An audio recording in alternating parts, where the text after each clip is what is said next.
I remember that Toronto game. There were a lot of people that were like, "Oh, that's it." They figured it out, and I was kind of like, "Yeah, maybe they did, but what team has that personnel that can do it? Like Boston does. Yeah. It seems like Milwaukee does." I guess an interesting question would be, what Western Conference team could disrupt the Kings in this manner? Kind of going up and down the conference, it's like, who should the Kings be worried about playing? Based on these kind of obvious glaring issues, these things that can definitely put a crack in their armor or in their sword because it's an offensive issue. Yeah. I mean, the first team that comes up to mind is the Warriors, just because it's Golden State. I mean, smart team, smart coach, known for good defense.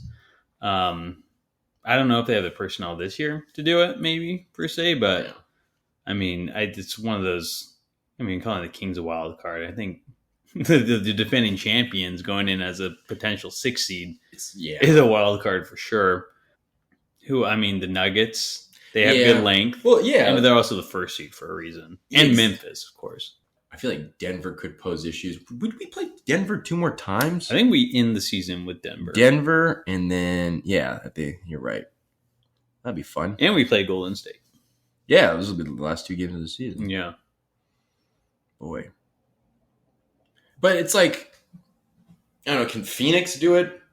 The last 2 times they played Phoenix, I feel like it's all about, can you just contain Devin Booker? Yeah, and I think that's how Phoenix... Durant. Yeah, we haven't faced Durant. I don't think Phoenix will give us the same defensive problems. Sure. But, I mean, of course they're a threat with even Chris Paul on like a down year, he's aging. But it's like Durant and Booker and, Monty Williams. Phoenix has been one of the better teams in the league for the last several years. So, of course, they're a problem adding Kevin Durant. Although we haven't really seen much of Phoenix with Durant. Who knows? Maybe that can be too big of a personnel change in Phoenix for the playoffs. We're seeing that in Dallas right now. Oh, boy. Where are they at? 8th. They're 8th in the West. Yikes. I think they were 4th when they got Kyrie, right? Yeah. When we faced off. Yeah. It was for like the 3rd seed. Like if they beat us. It was like if they won those 2 games. Yeah. And they almost did. Yeah. And they just dropped. They're like a game within the 3rd. Now they're the 8th. They're 36 and 36 at the time we're recording. Boy. It's crazy. I haven't really been able to keep tabs on that. I don't even know what's going on. You just because it's that time of year where you're just keeping an eye on the standings like every day, and it's just like you're like, what the hell happened to Dallas? I want to see like Kyrie's game log. Although I'm pretty sure it must be fine, right? Yeah. Something else must be the issue. I haven't really heard much of Doncic lately. I feel like he was getting a lot of hype. I don't know. I'm just throwing out potential issues. Oh, Dallas? You mean Kyrie Irving and Luka Doncic? Yeah, exactly. Oh, I know the Mavericks. Kyrie Irving and Luka Doncic. Let's see. Kyrie, he's putting up great numbers. So he's not the issue. I just don't. I didn't like the fit, personally. Yeah, I mean, I feel like anytime you get 2 point guards. Yeah. 2 balls. Or just ball dominant, whatever. The one thing that obviously went into Kyrie is that, Kyrie's played with stars before. He can play a little off ball. Oh, Doncic has been out for the last, 6 games. Well, that might... 5 games. And he missed a lot of time even in early February. That was before the Kings played him, right? He missed the first game the Kings played. Because he was... And we lost? First... Remember, that was the one where the Kings just came out. I think it was the first game back at home after a while. Yes, and they came back and they got hit in the mouth and they just never had a chance to come back. Because it was Don. He did miss that first game. Then he came back the second. Mm-hmm. And the Kings won. It was the first game between with Kyrie and Doncic. Yeah. It was their first game together. So you can't really count those games he's missed before that because they didn't even have Kyrie then. But he has missed the last 5. But still, they've dropped pretty considerably. Mm-hmm. But so I guess Dallas is one you don't have to worry about. Yeah, I'm not really afraid of Dallas. But it's you kind of look at the top of the conference, Denver, Memphis, Phoenix. And then Golden State. I don't really worry about the Clippers so much. No, just because I feel like we've taken care of them. Yeah. But like, I don't know. I don't want to worry about them. It's like, man, they got Paul George and Kawhi. It's like it's hard. That's hard to ignore. And that's the kind of matchup that on the defensive end could really screw with you. Yeah. Unless Kessler Edwards it's just that wild card and just locks down Kawhi. I mean, he's looked good. I'm not switching topics yet, but no. It's it's Paul George and Kawhi, and they got Eric Gordon at the trade deadline. They got Mason Plumlee, and yeah, we beat him a couple times, but anyway, Eric Gordon. You know Eric Gordon. He's the player that's had the beam lit against him the most. Oh, because he was in Houston, then he came to LA. 4 games. I think it was 2 games. I think it was like 6. Yeah. Poor Eric Gordon. Yeah. Somebody just send him a little mini beam. Eric Gordon, dude. I hate Eric Gordon. I hate that. Tony has some very strong feelings about players. Like I've never been able to stand this guy. It's like, oh my god, I hated him in Houston. He was so annoying.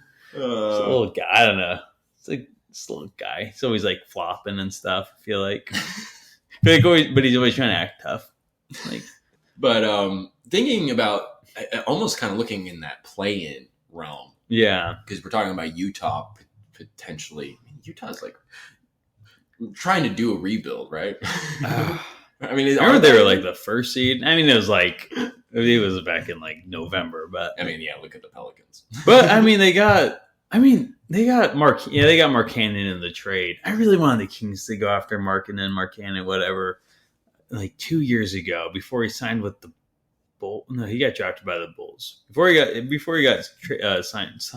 signed with the Cavs. When the Cavs were like nobodies too. Mm-hmm. Like, go after this guy. Mm-hmm. I don't know why they didn't. And now look at him; he's a starting all-star. Great move by the Jazz picking him up. Yeah. But the Jazz, honestly, and I hate to say it, but in that kind of playing range, like the Lakers, they've looked decent since getting Vanderbilt, Beasley, and Russell. And they got Hachimura off the bench. Yeah. That is a good mix of personnel at that point. That could be disruptive, and we haven't really been able to see the Kings even play that. No, and I don't think we will. No. What about Oklahoma City? Oklahoma City, I want to say I'm afraid of them. I feel like they have good length against the Kings. But I think we beat them like 3 times this year. Once you get to this point in the season, it's like, oh, shoot. I know, there's 10 games left. No. There's 10 games left until the Kings break the playoff drought. That's crazy. There's actually, the magic number actually is 4 games right now. That's what I read is between wins and losses between the Kings and the 7th seed. And 7th seed actually right now is Oklahoma City. So look at that. The Kings win 2 more, and the OKC or the Thunder lose 2 more. Then the Kings clinch the playoffs. Just to go back to the first time they played OKC, Lou Dort. I love that name. Is that Lou Dort? Remember when Lou Dort? Wait, it's like Lou Gens or something. Lou Gens Dort. Yeah. What a name! I remember one time when he was still on the Clippers before he got traded to OKC. Mm-hmm. He killed the Kings. I remember he's like this big, like laughing. He scored like 30 points. Say who? Lou Dort? Lou Dort? And they had another guy, Roddy McGruder. McGruder. I don't. Honestly, that's drawing a blank. Yeah, he's probably in OKC now, actually, as well. I think they got traded together. But they did beat OKC in all 3. Well, and it's just like that inexperience. You don't want to throw that around the Kings' perspective, but in a way. Aren't the Thunder a younger team? Yeah, and honestly, thinking about it, I couldn't even name you OKC starting 5. I couldn't even name you no disrespect. So maybe I'm just blanking, but who else starts on that team other than Shea? Giddy. Right? Yes, Giddy. Giddy's great. Who's their center? Didn't Dort start? Oh, Dort, of course he does. And then I'm just saying that. Who's their center? They don't have Muscala anymore. And they traded Baisley. Sarge is their backup 5 now. Sarge. Who's their starting 5? Why am I know. Who's their starting 5? I'm telling you, I'm suffering from amnesia. I don't even know how to say amnesia. People at home are like, these guys are morons. You casuals. You know OKC? I bet you don't even know what OKC stands for. I can't believe they're in 7th place, though. Good for them. I know. I dig that. I really like the Thunder and the Jazz. I do, too. I don't like the Jazz. I don't know why. But I like the Thunder.